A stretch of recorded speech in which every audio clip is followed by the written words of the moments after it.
Okay, in this video we have a lot to talk about, so it's going to take a while. We may find that we'll have to go into more than one video, so we'll see how that turns out.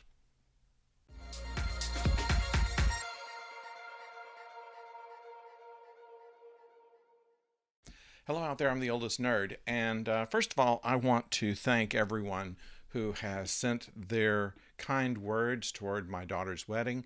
I'm not going to bore you with pictures at this point. First of all, I don't have permission yet to use them, but I have to say that the ceremony was beautiful.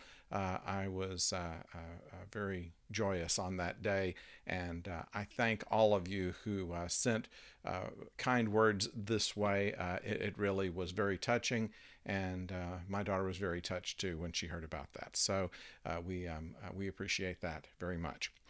Second thing is that you may notice I've been changing glasses around. I wore the same pair for like 5 years, and then finally went to the eye doctor, and he says, well, you need to update your prescription. You're not seeing very well with what you have. And so I went to this place just to get one pair, and they said, we have them on two for the same price. And so how could I resist that? So I got something that was fairly common of what I've used for the last 30 years or so. And then I thought for the second pair, I'd just get something that was different than my usual style. And they're real comfortable. They're real easy to use the computer with, but I'm not quite sure how they work here. I think they glare a little too much. So if you have any opinions on that, you can certainly put them down in the comments when you make your subscription. If you have not subscribed to this channel, I encourage you to do so. We've been a little short in our subscriptions lately, so if you'd be so kind as to subscribe to the channel if you're not already subscribed, I'd greatly appreciate it. Now, let's talk about canon. In Star Trek, canon can be three different things. The first would be the more traditional type of canon, where there is anything that you had to buy a ticket to or tune in on a network or pay a fee for or see a commercial from, or a combination of those things. That would be considered canonical. That is to say that the original series, the animated series, The Next Generation, DS9, Voyager, Enterprise, Discovery, the short treks, and so on would be considered canon, and also all the movies.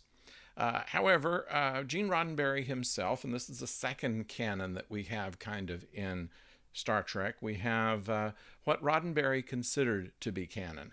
And they did not go completely to full series or full shows or full movies for that matter. We'll talk about that in a moment. And then the third is headcanon. Headcanon is what we all think that Star Trek should be, and I don't think that it's any less legitimate than any other kind of canon when we're talking about this, because what we're doing is just trying to see what kind of shows we think belong with all of the others. And when it all comes down to it, whatever you enjoy is what should be in your headcanon, I believe. But let's talk about where canon got started and where it was going. We've done some research on this, and I think you may find some of this interesting. So, like I say, we may go into an extra video to get it all in. There's a lot of material here. First of all, canon was not really adhered to even in the original series. Example it was given in Balance of Terror. It is inferred that the Romulan ship cannot be seen. It is a cloaked ship, and so it takes quite some time for them to be located, and they have to do kind of like a submarine battle in order to be able to detect them. And that was in Balance of Terror. That was one of the very early first season episodes.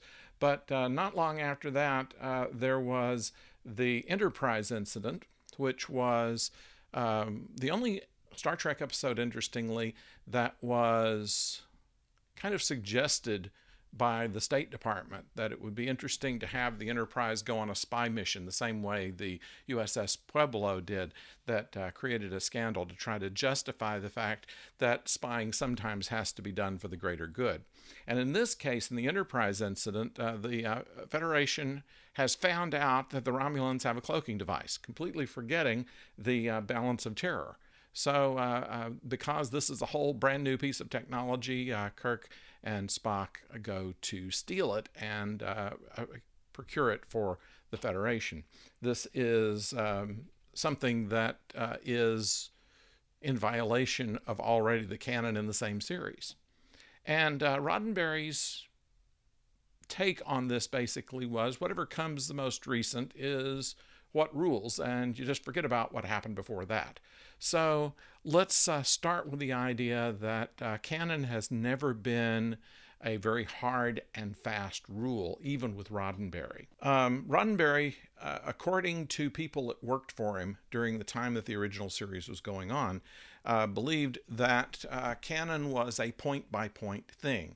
If there was something that happened in an episode and then a later episode contradicts it, Gene would then make a determination that usually the last thing that was done was canonical and the thing before it was not. These are point-by-point things like the Romulan cloaking device. However, though, he had appointed an assistant to be the archivist. The fact is there were so many fans, viewers, that were interested in Star Trek. They were asking questions. There was mail that came in at an amazing rate, and this mail was generally asking questions about the episodes and about the characters and about the Federation and all aspects of Star Trek, to the point to where Roddenberry took one of his staff and made them the official archivist, and decided from there needed to be consistent answers. And that's kind of where the Star Trek canon got started. It was basically what do we do with this kind of question, Gene? Gene says, okay, this is the explanation for that. Sometimes it was invented on the spot. Sometimes it was something that was deeply embedded in the format Bible of the series. And sometimes it changed, as did the Romulan cloaking device. By the time Next Generation came about, he believed that most of the original series was canon. Also, the animated series probably wasn't that much, although he took a paycheck for it. People like David Geraldine and D.C. Fontana actually wrote for it and put a lot of effort into it. He considered the animated series not canon. And then the first movie to a certain extent. The other movies, he liked some parts of them and didn't like others. In Star Trek 5 and 6, he claimed that there were parts that weren't canonical, but never really said which parts weren't. So we never really knew what was canon and what wasn't, and it often depended on when you asked him as to what he thought. And in fact, after he started The Next Generation, when he was producing The Next Generation, or executive producer of that show, he declared some of the original series wasn't canonical if it was in conflict with things that were brought into The Next Generation. So he considered The Next Generation to be the deciding factor in conflicts with technology and things of the first series. One of the things is the warp factor. There's not really anything in series that explains why they changed the calculations of the warp factor, but basically changed it from the fact that warp could go to warp 13 or so to warp 10 would be the theoretical limit by the time The Next Generation came around. This was something that Roddenberry decided. He decided that the idea behind warp power was that you wanted to get fast enough to get from one place to another, but not so fast that you could cross the galaxy with hardly thinking about it. So as it's sometimes been comically referred to, you travel at the speed of plot. So we will call that the end of this first video, but in the next video we will be talking more about canon and non-canonical works like novels and comic books and computer games, and the fact that even though they were not canon, they've been used as source material for other shows. So stay tuned for that episode of our series on canon on Star Trek in the next video. Until then, don't go far.